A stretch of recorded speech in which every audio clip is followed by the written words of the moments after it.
Hello everyone, welcome to a new video. My name is Roy, aka Bloody Bananas, and in this video we're going to continue our conversation from our last video, which was named 3 reasons why you might want to pursue data science. But instead, this time we're going to talk about the flip side of that, which is some of the reasons why you might not want to pursue data science. For those of you who might not know, 1 year before my graduation, I did not consider data science to be my profession at all. But I realized that a lot of coursework that I had taken, a lot of projects that I had done were very related to data science. So I started considering data science as my profession, and I started looking into the pros and cons. I already shared with you guys some of the biggest advantages, I think, with pursuing a field of data science, but this time I'm going to share with you guys some of the disadvantages that I think that also comes with pursuing data science as your profession.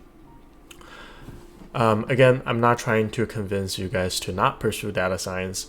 I think data science is a great profession, but then again, there is a downside to everything. That's why we're going to do this video and cover exactly that. So without further ado, let's get started with the cons of pursuing a data science career. So the first one is that there's a lot of dirty work involved in the field of data science. When you hear the word data science, you're going to generally think about the buzzwords like machine learning, artificial intelligence, autonomous driving, or computer vision, or facial recognition. Those are some really fancy and fun things that you think about. But in reality, all of those things that I just mentioned are built on data.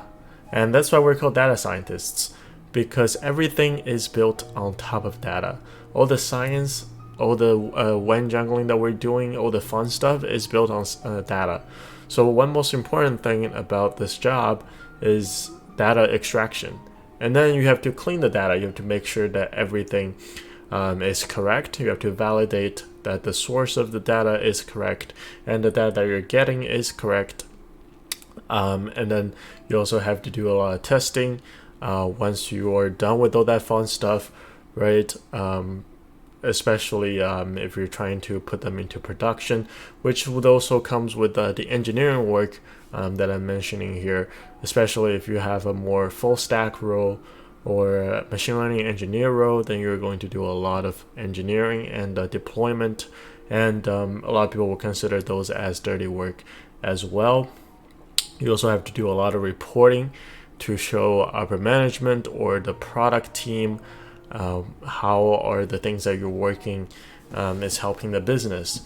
You have to show them the metrics, the analysis, the business values. You have to do a lot of presentations to showcase people who are not very technical how things are done, how you're doing your how you're conducting your analysis or modelings.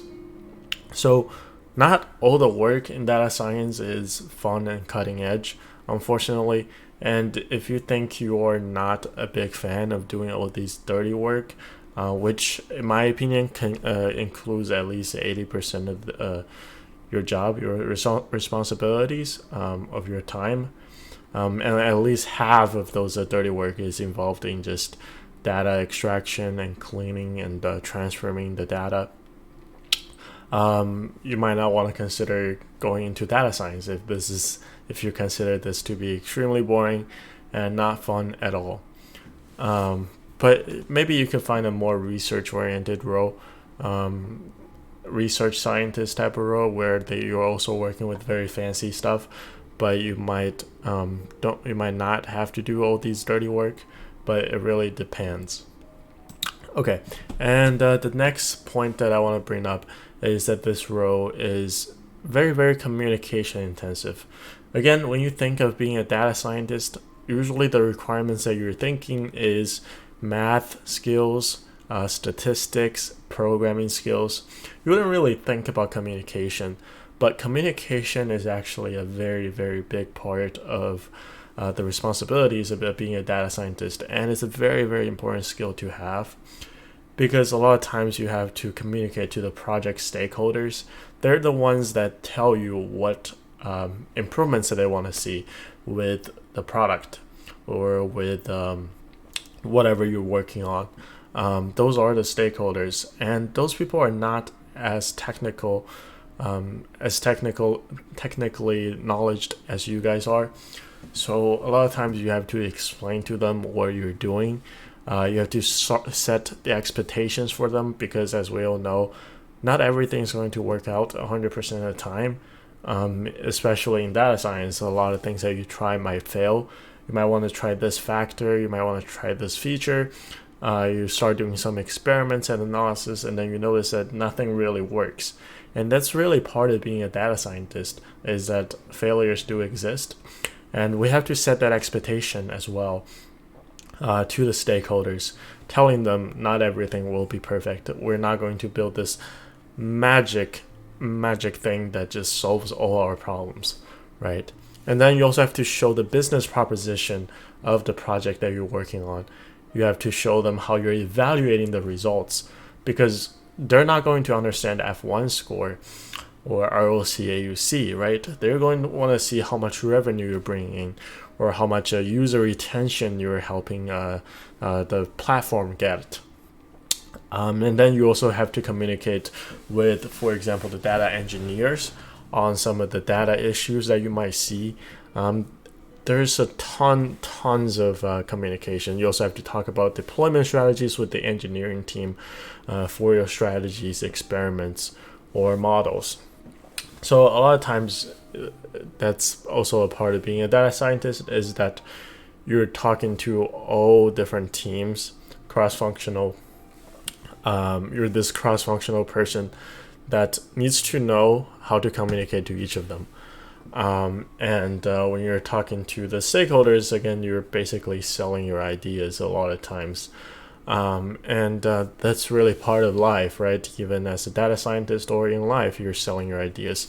You're selling yourself to school when you're trying to convince them to admit you into college, or you're trying to convince a company to hire you. You're also selling yourself as a valuable member that could potentially contribute to their company, or even special others.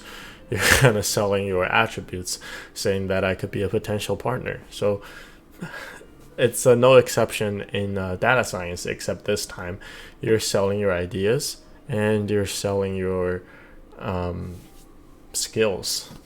And with that being said, let's move on to the final point. The last but not the least is that difficulty. It's this field is not easy to get into. First of all, it's constantly evolving. If you go back 10 years ago, data science wasn't even a hot field at all. Obviously, there were statisticians, there were people working on machine learning and artificial intelligence, but it was a very small subgroup.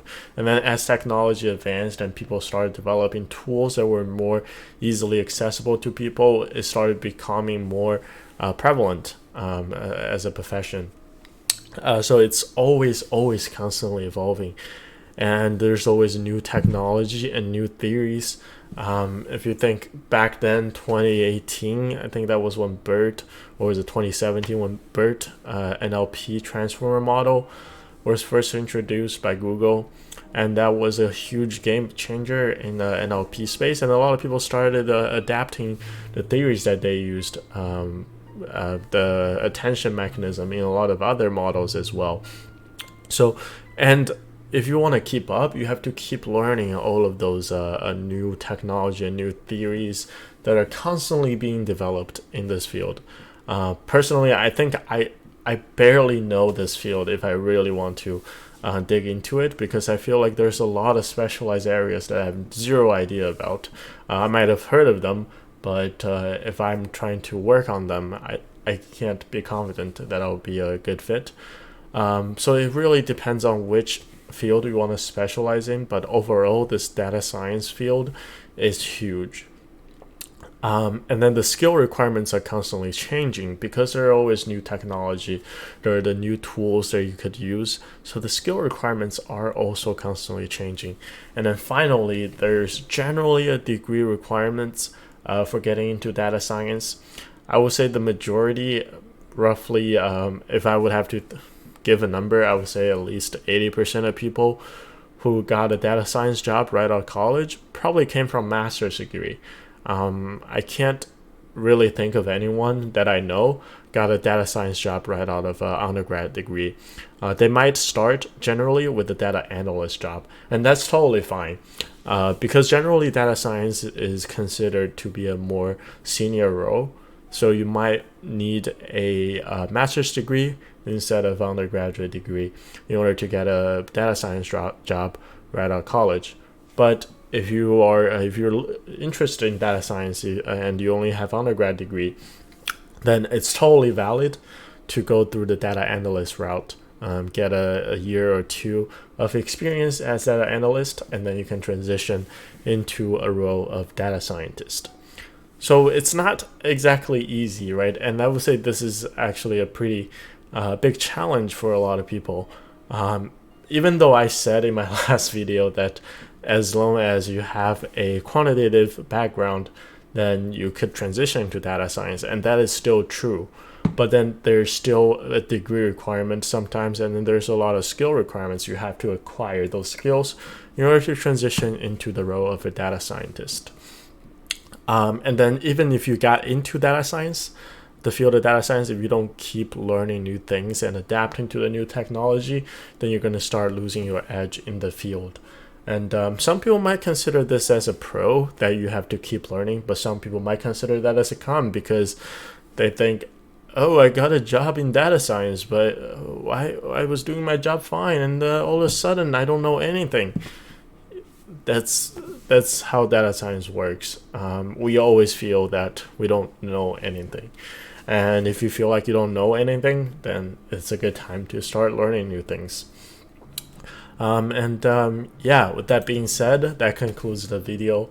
These are the 3 points, in my opinion, that are biggest cons and the reasons why you might not want to consider the career of data science. Like I mentioned earlier in the video, I have nothing against data science. I love being data scientist. I can't imagine doing anything else. It's a great profession. I enjoy what I do, but there are downsides, and that's what I really wanted to share with you guys.